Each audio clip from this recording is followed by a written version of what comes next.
Hey guys, welcome back to my channel and welcome to day 20 of 31 days of horrible crafts and even scarier stories. Today I have more spooky tales for you, this time from Thought Catalog again. So, enjoy! Story number 1 is called, This Number Has Been Disconnected.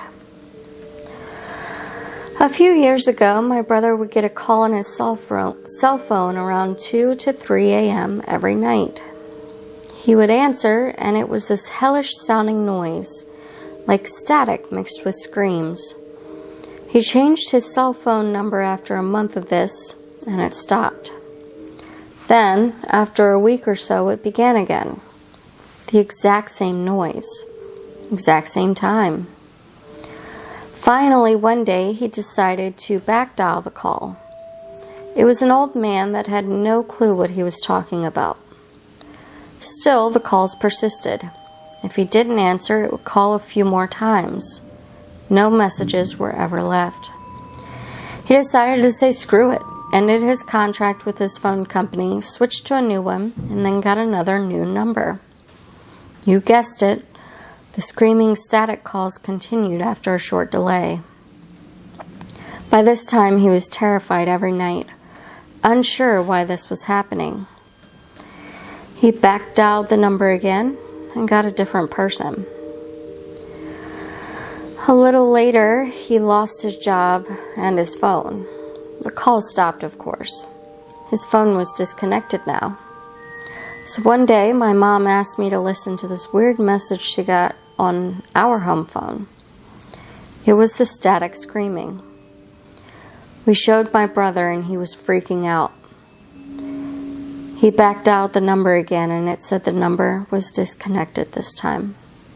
Never heard from it again after that. Story number 2 is a man watching through the window.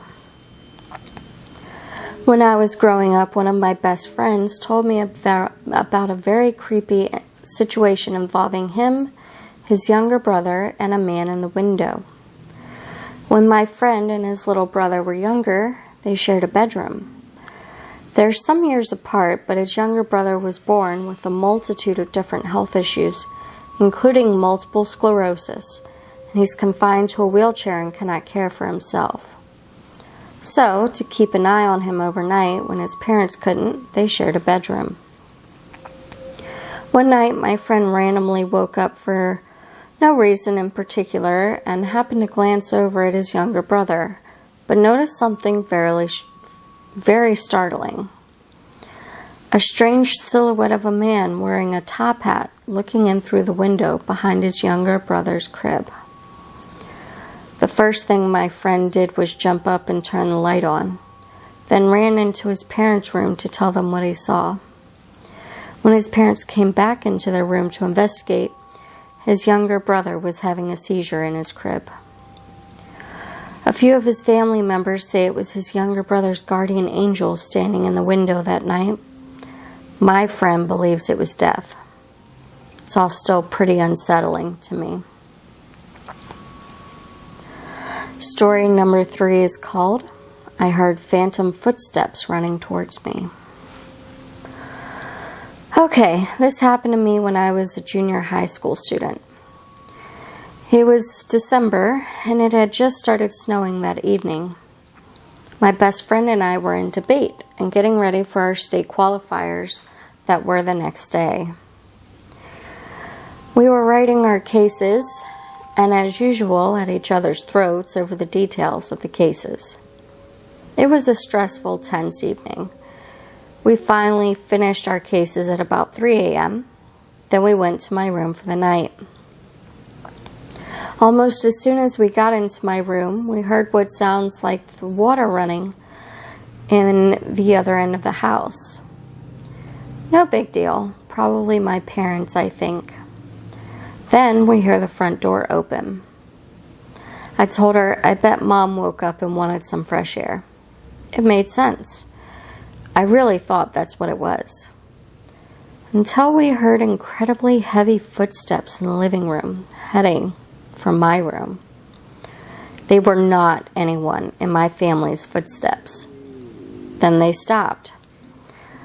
My friend and I looked at each other, and we were both freaking out, just standing frozen in my room. We walked closer to each other, and the footsteps started again. But this time they were running towards us. We both flipped.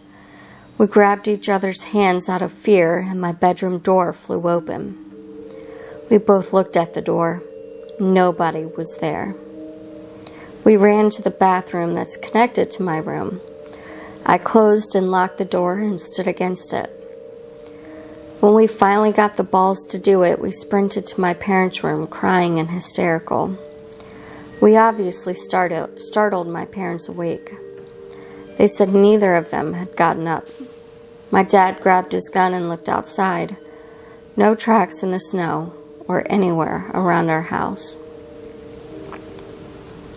Okay guys, that's going to be all for today. As always, the links to everything are in the description box below. Thank you to all 3 of you who watched. Take care.